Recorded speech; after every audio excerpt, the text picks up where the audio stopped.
दत्त त्रिपुरी सुंदरी मठ ओमनगर बेळगाव येथे गुरुपौर्णिमेनिमित्त आज सकाळी श्री स्वामी समर्थ श्री सिद्धहस्त कमल पादुका आणि इंद्रनील मणी त्यासोबत गणपतीच्या या तिन्ही मूर्तीचे सहस्त्रधारा अभिषेक त्यानंतर पूजा आरती करण्यात आली।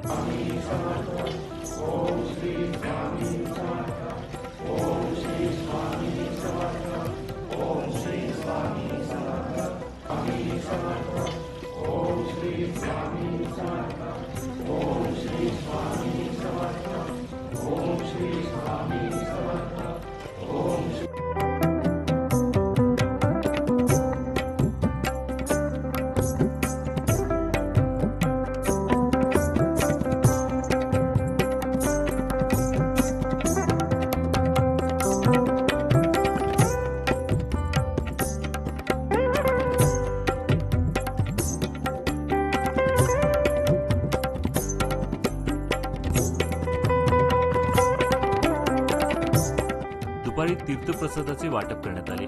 सायंकाळी गुरुमंत्राचा व पाद्यपूजेचा कार्यक्रम करून या कार्यक्रमाची सांगता करण्यात आली। इथं ओमनगरमध्ये बेळगाव येथे श्री दत्त त्रिपुरसुंदरी मठामध्ये आज गुरुपौर्णिमा निमित्ताने स्वामी समर्थांचे अभिषेक झाला।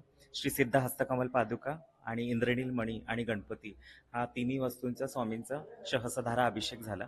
त्याच्यानंतर 1:30 वाजता आरती आणि मग महाप्रसाद आणि संध्याकाळी गुरुमंत्राचा आणि पाद्यपूजाचा कार्यक्रम आहे। श्री दत्त त्रिपुरसुंदरी मठ बेळगाव।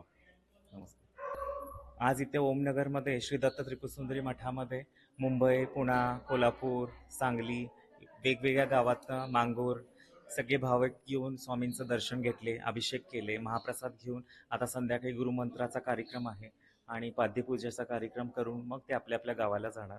असं इथं श्री दत्त त्रिपुरसुंदरी मठाचा कार्यक्रम झाला आहे आज। जय श्री स्वामी समर्थ। वर्षाला 4दा होतात कार्यक्रम। गुरुपौर्णिमा, दत्त जयंती, स्वामी प्रगट दिन आणि पुण्यतिथी वर्षाचे मोठे 4 उत्सव असतात। प्रत्येक वेळेला श्री सिद्ध हस्तकमल पादुका स्वामींनी जे रंगाया नायडूंना दिलेल्या त्या पादुका, मणी, गणपती हे वर्षाला 4दा बाहेर काढतो आम्ही। 4दा काढल्यानंतर सहस्त्रधारा अभिषेक असतं। सहस्त्रधारा अभिषेक आणि महाप्रसाद आणि 7 दिवस बाहेरच असतात पादुका दर्शनासाठी। 8व्या दिवशी पुन्हा चांदीच्या कवचमध्ये ठेवून टाकतो आम्ही ते।